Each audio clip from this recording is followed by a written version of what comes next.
Assalamualaikum warahmatullahi wabarakatuh. Alhamdulillah wa syukurillah wa la hawla quwata illa billah. Allahumma salli ala sayyidina Muhammad wa ala sayyidina Muhammad. Rabbi sahli wa salli amri wa halul 'uqdatam min lisani yafqahu qawli. Terima kasih Bang Edi atas waktu yang diberikan. Yang kita hormati Pak Tamsil Lindrung, Bang Saganda, ini guru saya, mentor saya di penjara.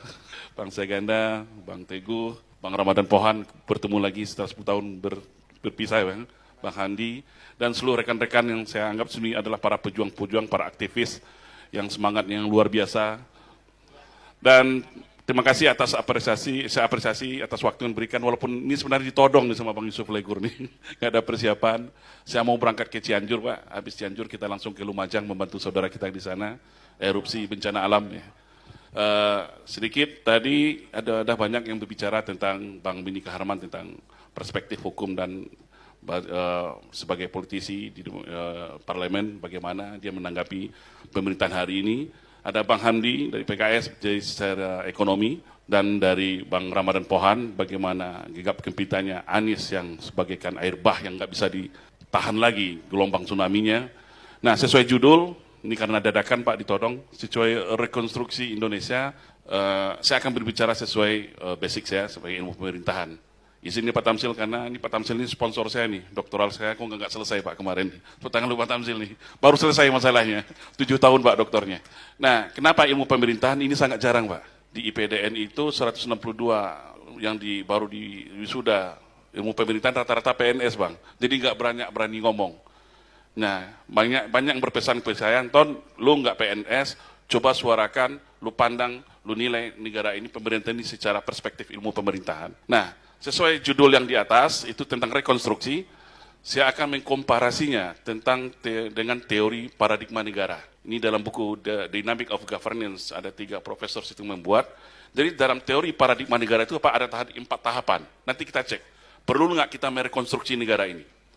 Pertama, ini paradigma negara itu terbentuk dari, kalau di zaman era Yunani Pak, jadi negara itu berbentuk city-state ya, kota-kota kecil ya. Nah, mereka berhimpun, berkelompok karena ada ancaman, baik itu dari perompak, ada ancaman dari serangan binatang buas, ada para suku-suku yang nomaden. Nah, akhirnya mereka berkelompok dan bersekutu membentuk sebuah negara. Makanya negara itu terbentuk, paradigma negara pertama itu namanya overnight state. Negara sebagai penjaga malam, sebagai penjaga masyarakatnya supaya nggak diganggu ya. Nah, ini tertuang dalam undang-undang dasar kita, ini hebatnya para pendahulu founding father kita. Dalam tertuang overnight state, negara sebagai penjaga malam itu tertuang dalam konstitusi itu, negara melindungi segenap tumpah darah bangsa Indonesia. Itu pertama. Nah, sekarang kita komparasi, sudah nggak negara kita ini melindungi segenap tumpah darah Indonesia? Jawab sendiri ya. Baik itu secara geografis, secara demografis, secara kedaulatan, secara sumber daya alam, secara sumber daya ekonomi. Ada nggak negara kita melindungi segenap tumpah darah Indonesia? Nah, yang kedua, yaitu welfare state, negara sebagai pencipta kesejahteraan. Jadi setelah negara masyarakat aman, ya, maka negara itu akan membangun kesejahteraan untuk masyarakatnya.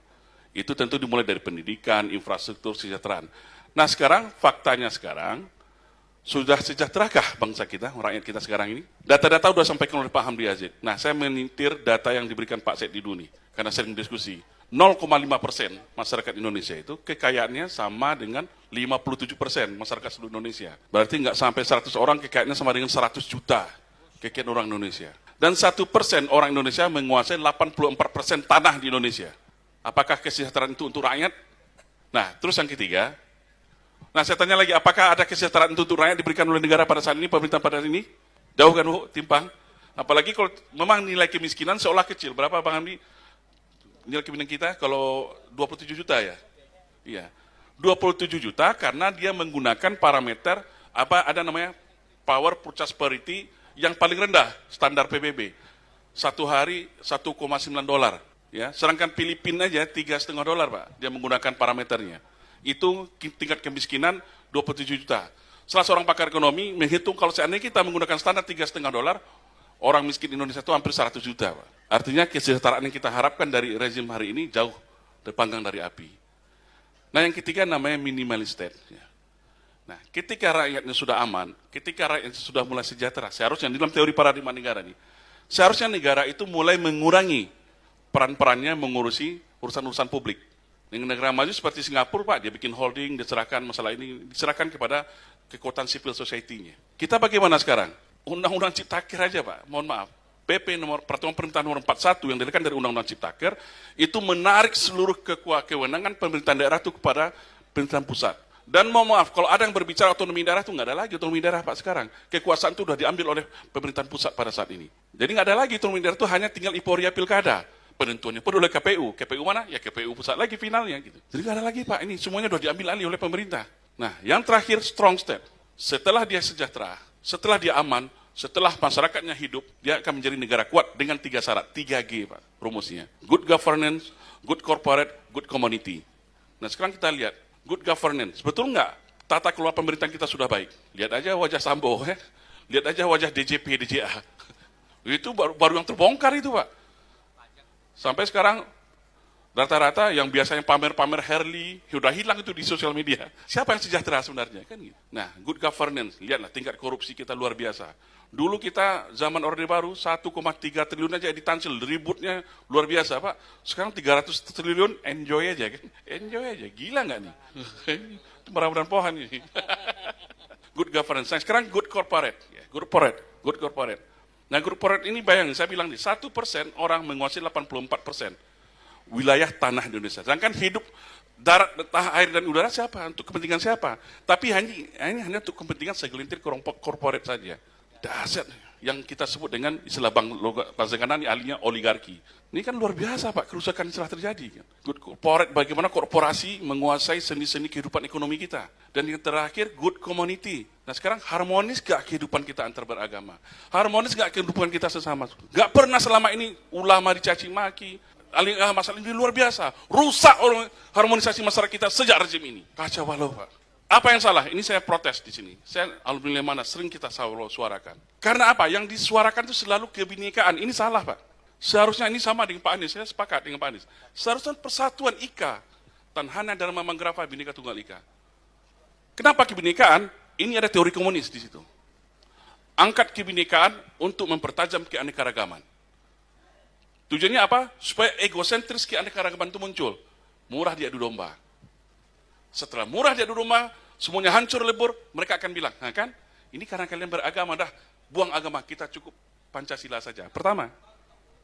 Nah, setelah itu berlangsung, nah kita nggak butuh Pancasila, cukup gotong royong saja. Ini arahnya ke sana, Pak. Ini bukan kata saya, ini kata Markus Girold di dalam buku Bahaya Komunis yang dikarang oleh Baharudin Lopa tahun 1984. Jadi referensinya jelas, Pak. Kalau nggak jelas di penjara lagi, nggak salah lah, penjara lah.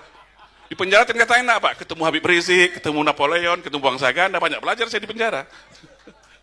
Iya. Nah, artinya inilah kondisi kita. Nah, sekarang dengan 4 teori paradigma negara ini, menurut bapak-bapak, ibu-ibu di sini, wajar nggak kita mengajukan masyarakat berjuang untuk merekonstruksi ulang? Setuju? Setuju. Tepuk tangan dulu untuk kita semua. Jadi saya sepakat sekali Bang Yusuf, judulnya luar biasa, tapi merekonstruksinya siapa yang rekonstruksi? Kan itu pertanyaan kita, Pak, ya. Nah, ini pertanyaan, masuk barang tuh katanya. Masuk barang tuh. Nah, sini pertanyaannya. Sini permasalahan yang harus kita jawab, kita bersamakan ke depan. Karena apa? Ada orang yang lagi tak waras saat ini. Orang-orang yang tak siap turun, Pak.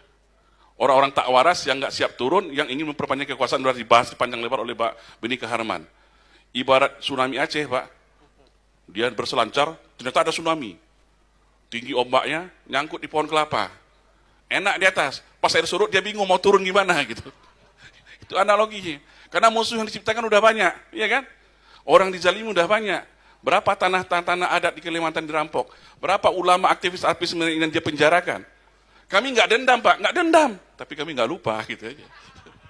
Iya kan? Ini masalahnya. Nah, untuk itu perlu persatuan-kesatuan kita. Saya apresiasi Bang Yusuf Legur membentuk Bronis ini, kita dukung bersama. Ya, siapa calon depan nggak perlu saya bacakan lagi lah siapa yang akan kita dukung seandainya pemilu itu ada. Mungkin oh, bukan ranah kita. Kalau Anies Gatot bagaimana? Itu Bang Edi yang jawab. Mungkin itu saja dari saya. Terima kasih. Wabillahi taufiq. Assalamualaikum warahmatullahi wabarakatuh. Waalaikumsalam warahmatullahi wabarakatuh.